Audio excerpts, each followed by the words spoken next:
Hi friends, Monday morning routine. As usual 4:30க்கு என்னோட morning routine start ஆகிடுச்சுங்க. 2 days weekend அப்படிங்கிறதுனால 4:30க்குலாம் கண்டிப்பாக எழுந்திருக்கவே மாட்டேங்க. கொஞ்சம் லேட்டாக எழுந்து தான் என்னோட ரொட்டீன் ஸ்டார்ட் பண்ணுவேன். அதனால தான் மார்னிங் ரொட்டீன் ஷேர் பண்ணல. குவைத்தில் வந்து கிளைமேட் டோட்டலாக சேஞ்ச் ஆகிடுச்சுங்க. அக்டோபருக்கு அப்புறமே வந்து பார்த்திங்கன்னா வெயிலெல்லாம் கொஞ்சம் குறைஞ்சிருச்சு. லாஸ்ட் வீக்கில் இருந்து பார்த்திங்கன்னா கிளைமேட் செம்ம அட்டகாசமாக இருக்குதுங்க. ஈவினிங் டைம்லலாம் அவ்வளோ குளுன்னு இருக்குது. பீச்சு சைடு போகிறதுக்கு அவ்வளோ அருமையாக இருக்குது. நார்மலாக சம்மர் டைம்லலாம் வந்து குவைத்தில் பீச்சு சைடு கால் கூட வைக்க முடியாதுங்க. அந்த அளவுக்கு பயங்கர சூடாக இருக்கும், ஹியூமிடிட்டி இருக்கும், சாண்ட்ஸ்ட்ரோம் இருக்கும், அந்த மாதிரிலாம் இருக்கும். பட் இப்போ வந்து கிளைமேட் சூப்பராக சேஞ்ச் ஆகிடுச்சு. பட் ரொம்ப குளிர் ஒன்றும் ஸ்டார்ட் ஆகலை. இங்கே வந்து பார்த்திங்கன்னா 1 or 2 days வந்து மழை பெய்யும். அப்படி மழை பெஞ்சிருச்சுன்னா அதுக்கு அடுத்த நாள்லேருந்து பயங்கரமாக குளிர் ஸ்டார்ட் ஆகிருங்க.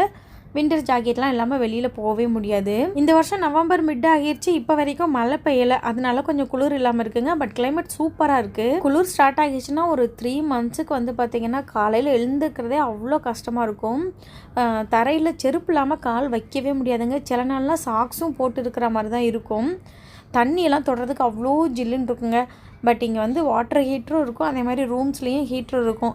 ஸோ ரூமெல்லாம் கொஞ்சம் வார்மாக வச்சுக்கிட்டால் மட்டும்தாங்க இருக்க முடியும். வெயில் காலத்தில் எந்த அளவுக்கு ஏசி முக்கியமோ அதே மாதிரி குளிர்காலத்தில் ஹீட்ரு முக்கியங்க. கொஞ்சம் குளிர் ஆரம்பிச்சிட்டனாலே எல்லாருமே ஏசியெல்லாம் ஆஃப் பண்ணிடுவாங்க. ஆஃப் பண்ணால் மட்டும் போதாதுங்க, ஹீட்ரு கண்டிப்பாக போட்டால் தான் இருக்க முடியும், அந்தளவுக்கு இருக்கும். இது எல்லாத்தையுமே கொஞ்சம் சமாளிச்சிடலாங்க.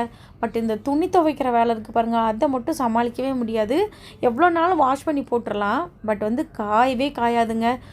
ஒரு ஸ்டாண்டு ஃபுல்லும் துணி வாஷ் பண்ணி போட்டோன்னா அது காய்ஞ்சி எடுக்கிறதுக்கு 2 days ஆகுங்க. அதுக்கப்புறமே கூட கொஞ்சம் குளுன்னு தான் இருக்கிற மாதிரி இருக்கும் துணிகள்லாம். அதுக்கப்புறம் ஹீட்டரில் கொஞ்சம் கொஞ்சமாக போட்டு எடுத்து தான் மடக்கி வைக்கிற மாதிரி இருக்கும். சமையல்லாம் செஞ்சு எடுத்து வச்சோம்னா 2 நாள் ஆனாலும் கெட்டு போகாதுங்க. அந்தளவுக்கு ஃப்ரிட்ஜ் இருக்கிற மாதிரி தான் வீடே இருக்கும் நமக்கு. சம்மர் டைம்லலாம் பார்த்திங்கன்னா சீக்கிரமாகவே ஃபுட்டெல்லாம் கெட்டு போயிடுங்க. ஸோ முதல் நாள் செஞ்சு வச்சு மறுநாள் சாப்பிட்றதுக்கு கெட்டு போயிடுமோ அப்படின்னு சொல்லி பயந்துட்டு தாங்க நான் காலையில் சாப்பாடு செய்வேன். பட் இந்த வின்டர் டைமில் அந்த கவலையே இல்லைங்க. முதல் நாள் நைட்டு இல்லை, முதல் நாள் காலையிலே சாப்பாடு செஞ்சு வச்சா கூட கெட்டு போகாது.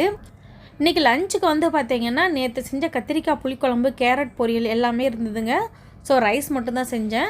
பிரேக்ஃபாஸ்ட்டுக்கு காலிஃப்ளவர் கொஞ்சம் ட்ரையாக ஃப்ரை பண்ணி சப்பாத்தி தாங்க செஞ்சுருந்தேன். ஸோ ரோல் பண்ணி கொடுத்துட்டா பசங்களுக்கு சாப்பிட்றதுக்கு ஈஸியாக இருக்கும் அப்படின்னு சொல்லிட்டு பசங்களுக்கு காலிஃப்ளவர் ரோல் பண்ணி ஒரு சப்பாத்தி, அப்புறம் நியூட்ரலா வச்சு ஒரு 1/2 சப்பாத்தின்னு பேக் பண்ணி கொடுத்தாச்சு. அதே மாதிரி எனக்குமே பேக் பண்ணி எடுத்துக்கிட்டேன். நான் ஃப்ரெஷ்ஷாகிட்டு வர முன்னாடி ஹஸ்பண்ட் கருவேப்பிலை ஜூஸுமே போட்டு வச்சுருந்தாங்க.